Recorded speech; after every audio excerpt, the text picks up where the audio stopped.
बच्चों के लिए स्कूल उनका दूसरा घर कहलाया जाता है, घर जहां हम सेफ फील करते हैं।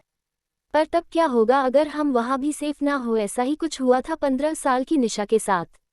निशा ने एक डांस कंपटीशन में पार्टिसिपेट किया था और अपनी परफॉर्मेंस की प्रैक्टिस के लिए वह स्कूल खत्म होने के बाद अपने दो दोस्तों रमन और पॉल के साथ रुकी थी।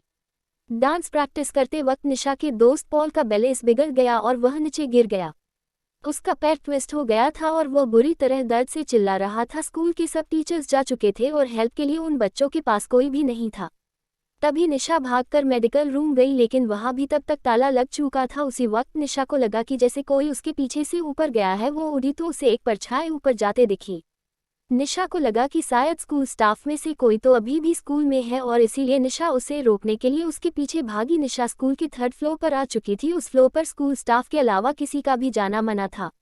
निशा पहले तो वहां सीढ़ियों के पास ही खड़ी होकर आवाज लगाने लगी, पर उसे कोई जवाब नहीं मिला, इसलिए वो थोड़ी आगे गई। उसने देखा कि उस फ्लोर पर सिर्फ एक ही रूम था और उस पर भी ताला लगा हुआ था।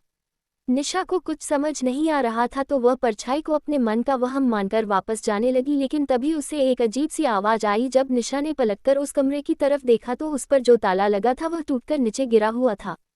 निशा एकदम से चौंक गई। वह उस रूम के अंदर गई। उसे दिखा एक आदमी खिड़की की तरफ मुंह करके खड़ा है। निशा ने उससे पूछा क्या वह उसके साथ चलकर पॉल की मदद करेगा, लेकिन वह आदमी में निशा को कोई रिएक्शन ही नहीं दिया। निशा को सब कुछ बहुत अजीब लग रहा था। उसने फिर से उस आदमी को पुकारा, लेकिन तभी अचानक उस कमरे का दरवाजा अपने आप बंद होने लगा। निशा ये देखकर घबरा उठी। वह दरवाजे की तरफ गई और उसे खोलने की कोशिश करने लगी, लेकिन वह दरवाजा नहीं खुला। तभी निशा को उस आदमी की हंसने की आवाज आने लगी। वह बहुत डरावने तरीके से हंस रहा था और धीरे धीरे उसकी हंसी तेज होती जा रही थी। निशा में पलटकर देखने की हिम्मत ही नहीं हो रही थी और वह डर के मारे जोरों से दरवाजे पर पीटने लगी। तभी निशा को अपनी गर्दन पर हल्की सी हवा का एहसास हुआ। उसने पलटकर देखा तो उसका दिल दहल उठा। वह आदमी जो कुछ देर पहले खिड़की की ओर देख रहा था वह अब ठीक उसके सामने खड़ा था। उसके चेहरे पर एक हल्की सी हंसी थी जो निशा को बहुत डरावनी लग रही थी। वह निशा को ऐसे घूर रहा था जैसे वह आज उसे जिंदा नहीं छोड़ेगा। उसने निशा को पकड़ लिया और उसे अपने पास खींचने लगा। निशा का रोना छूट गया और वह डर के मारे बहुत जोरों से चिल्लाई। उस आदमी ने निशा के मुंह पर हाथ रखा और निशा के साथ बदसलूकी करने लगा। उधर निशा को ढूंढते हुए रमन स्कूल के गार्ड को लेकर 3rd फ्लोर पर पहुंचा, जहां उन्हें निशा की चीख सुनाई दी। वे जल्दी से उस कमरे में गए और उन्होंने देखा निशा जमीन पर बैठी रो रही है और उसके आसपास कोई नहीं है। उसकी शर्ट ऊपर से थोड़ी फटी हुई थी और उसके चेहरे पर चोट के निशान थे। उसने सबको अपने साथ हुआ सारा किस्सा बताया।